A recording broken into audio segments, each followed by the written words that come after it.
She tried to change her son's sexuality and he killed her, and he did even more than that. But the problem is that she tried to change her son's sexuality in a really some weird ways that just are not logical. So that must devastated him and just made him tired mentally of her. Forcing your son to do some things with you or some girls that he can't or he doesn't want or he have some problem is really bad, and you shouldn't do that because that's what's going to happen to you. In today's video, I will tell you about the story of Barbara Daly and her son and just how she ruined his life because of her problems, addictions, and some other things. And before I talk about her son and Barbara Daly and the relationship and all of those things and how he killed her, let me tell you a little bit more about Barbara Daly. So Barbara Daly was a really gorgeous woman in the United States. She was classed as one of the top 10 most gorgeous women in the whole world. And she really was really good looking. She was a dancer, and one night she was dancing at a club in the 1943, and she would always notice this handsome man that she liked, that he had money and that he had a really good wealth, a good legacy, and that man was Brooks Beekland. And this name in the 1940s is a really huge name, a huge family, really rich, because his grandfather is Leo Beekland, which was the first person to ever discover plastic, and that gave him a huge wealth, some huge benefits in the United States. So she liked that man and she would get close to him, and she succeeded and they had a relationship but no marriage. So she told him that she wanted to marry him, she wants something serious, she doesn't want to be like his anymore. And he told her, no, I am sorry, I can't do that.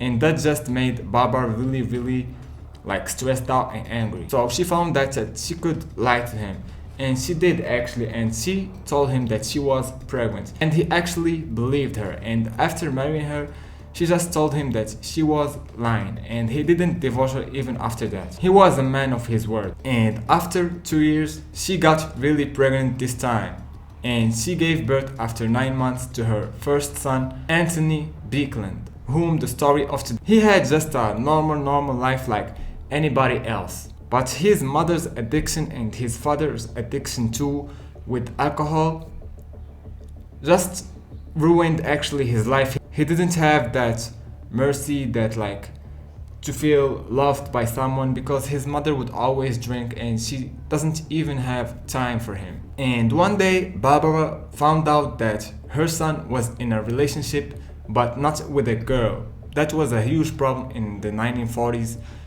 And she found out that he was in a relationship with his friend, a guy.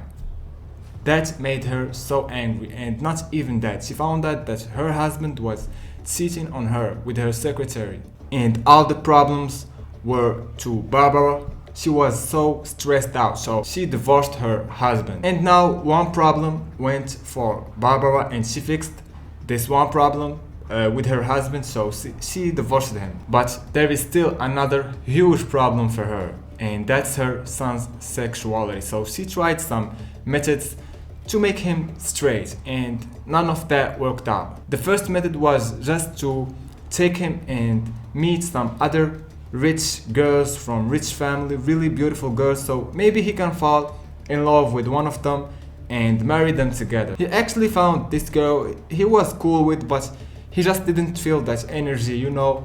He was already in a relationship with guys, so that didn't fix that. The second method was just to bring some, I don't know how to say the word, some prostitutes,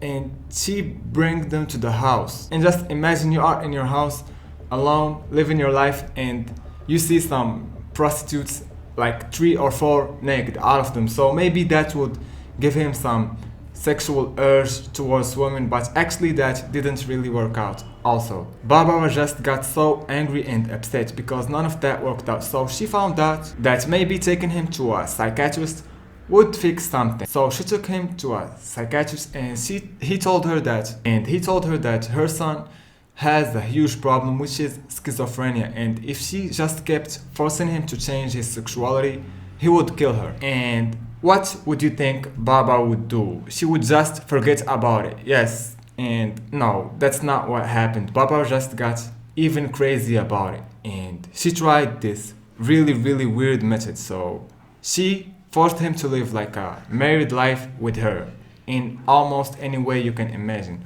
One day he was just in his room and she walked out on him naked. And she forced him to do some things. And only after some time he just couldn't really live like that. He went to the kitchen, he grabbed a knife and he stabbed his mother in her heart and he ended her life.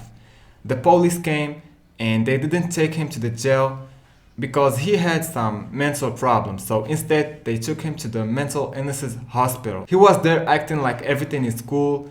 He was just acting like nothing was wrong. He fixed his mental problem. And after 8 years, he just quit that hospital. And he went to live with his and I don't know the reason why he did that to his grandmother also, because he killed her one night and he stabbed her 8 times. This guy has no mercy. I know that is really wrong to hurt someone from your family, but that's just crazy. So he stabbed her 8 times and he broke some of her bones. So this guy has really this urge to kill, to hurt someone. And the police came and they took him to the jail, and on the day that they were going to sentence him, they found out that he killed himself. And that's it. That's the story of Barbara Daly and her son Anthony Daly. Please, if you like my channel, subscribe, like the video so I upload more videos. See you in the next video.